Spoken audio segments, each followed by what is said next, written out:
She is. Well, Nancy made that decision to do Love God's Way and to wait to date till she graduated from high school as a virgin. She made that decision as a woman who had never dated anybody else. But when I came to make that decision at the very same youth group, I wasn't in the same situation. I had already dated many people, and I had already given away my virginity.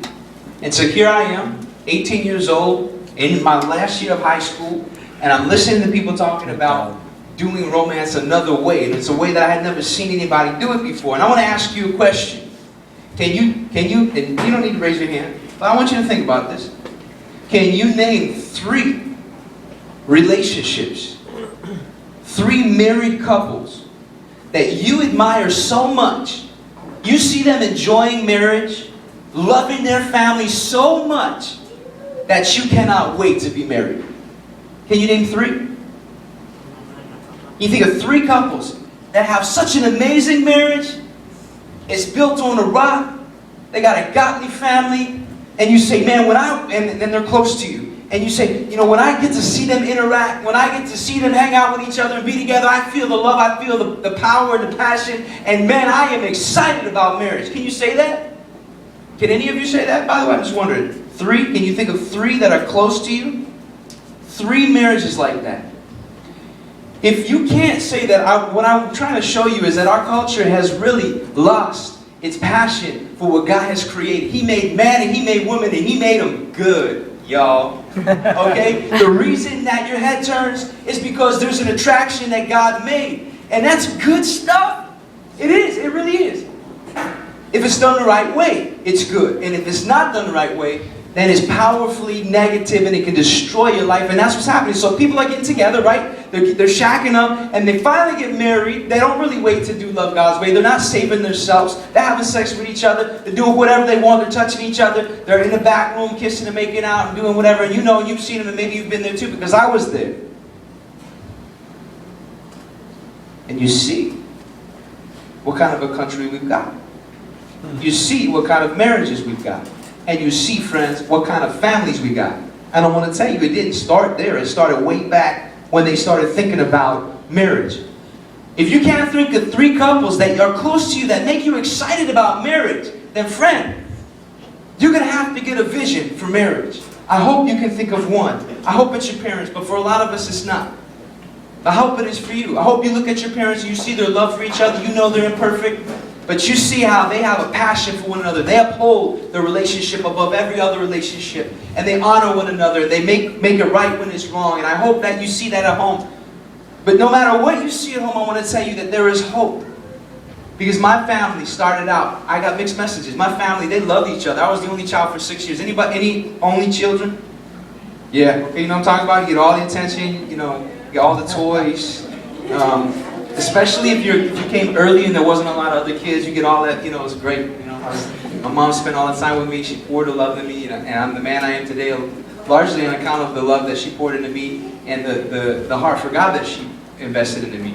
And so I saw this beautiful thing growing up, but then, like a lot of us have seen, and I don't even have to ask you to raise your hands because we all know people who have been hurt by divorce or people never even grown up with mom and dad, and that's what happened in my family. Family got ripped apart. When I was 14 years old, my mom and dad got divorced. That was painful. So now I'm getting these 2 messages. My first message is, hey, marriage is a great thing, and it's a great thing to be married, and there's beautiful things that happen in marriage. And then I got this other story going on, like my heart was ripped up. I'm living, and my world was torn apart. And so I got this mixed message. And I really didn't know. So here I am coming into this youth group at 17 years old, 18 years old, and I'm listening to the pastor talking about doing love God's way. Doing love God's way, not the world's way, not MTV's way, not Vibe's way, not B96's way, not the movie's way, but God's way. And I'm hearing this message saying it's extremely different, and it's extremely better. And I'm starting to get a vision for marriage. And I want to tell you, 13 years ago, that vision for marriage is what turned my life, my romantic life, around. And my message to you today is that you can't find your love on accident. You've got to love on purpose. If you just let yourself fall in with the rest of the people at school, If you just let yourself fall in with the rest of the people in the media, just look a little bit down the road, guys, and see where that's going to take you. You're going to be just like the rest of the people in the media and all of their marriages. You can read about them in the grocery aisle there. It doesn't take much. You can see them all falling apart left and right. That's just how it is. And I want to tell you there's another way. And there's God's way, but you can't drift into it. You've got to get a vision for marriage. Do you have a vision for marriage? Are you excited about it? Do you think, man, I can't wait to be married. It's going to be awesome. And when I get to that point in life, this point is awesome too. But when I get to that point, man, I will be ready to spend the rest of my life with that person and to love that person unconditionally and sacrificially and share my whole life with them. Man, until you get a vision for marriage, you're not going to care much about doing love God's way in your dating relationships. There's dating. Dating is just leading towards marriage. And when you take marriage out of the equation, you say, no, I ain't trying to be married, yo. My parents are divorced, my parents aren't happy, or people around me, I don't see that working. I just want to kick it. Let's just kick it. Right? I ain't even trying to be married. We talking married. I'm 17, dude. I ain't getting married. I'm 14. I ain't even think about no marriage, but I just want to have some fun. You know, I got these feelings for old girl. She thinks I'm cute. You know, man, she makes me feel real good. I can't talk to anybody like I can talk to her. And you start getting together before you know it. All of a sudden, you're going somewhere. Stuff starts happening because God made you like that. Yes, He did. He sure did. That's a good thing. But that's why you got to be careful where you do that. So here's what I'm saying. You got to get a vision for marriage. Let me say it like this. If you could build a building, any building that you wanted, anywhere that you wanted, what would you build? I was downtown looking at all of these buildings. A lot of buildings, man. A lot of them. Little ones, little itty bitty ones, real big ones, shiny ones, black ones, red ones. Some of them were hospitals, some of them were schools, some of them were libraries, some of them were radio stations. All these buildings affecting all these people. What kind of building would you build?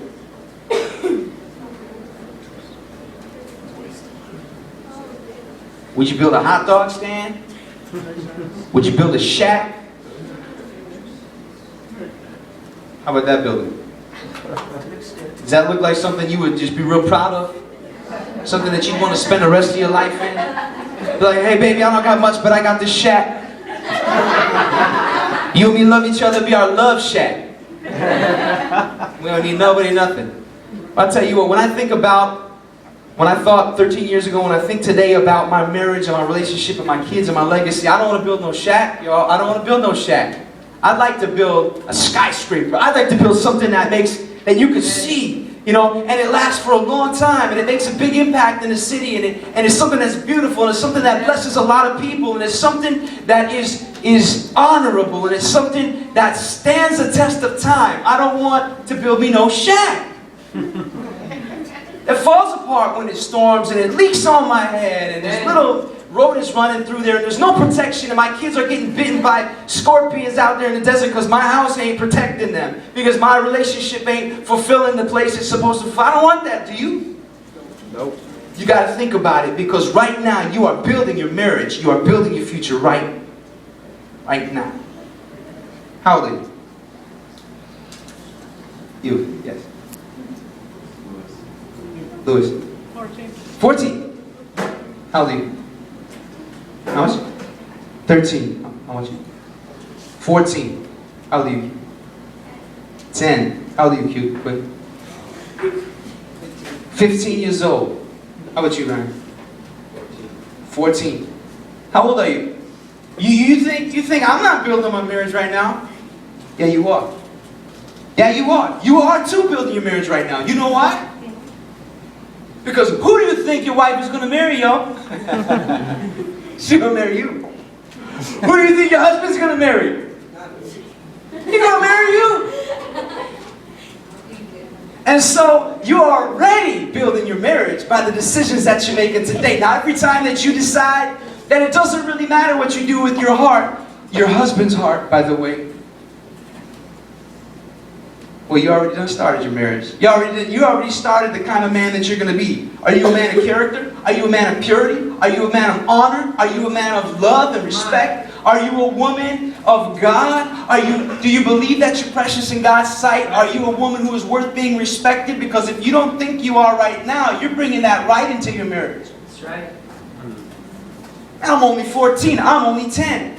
Other people might think you're a kid, but I've been a youth pastor for 7 years. I know differently. I know that you're already making decisions right now on your computer, on your smartphone when nobody's looking, at school when nobody, mom and dad don't know what you're saying. You are already making decisions. That's right. When a dude asks you for your number, you're making decisions that are forming your life. And I realized that when I was 17, 13, 14 years ago.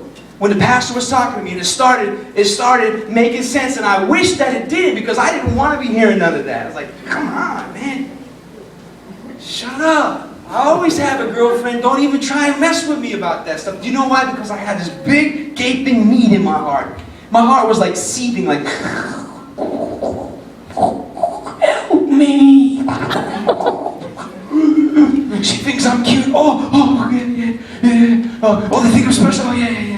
My heart was in pain and it needed love, but I thought I could find that from another person. And if you think that you can find that from your husband or your wife, ooh, man, your marriage is in trouble already.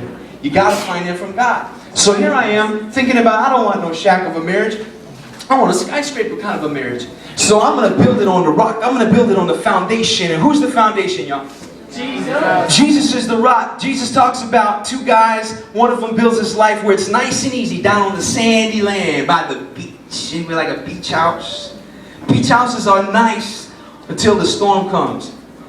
Yeah, it feels real good until the waves come crashing, until the wind comes blowing, and then you realize you really ain't got nothing to stand on. You really ain't got nothing to stand on.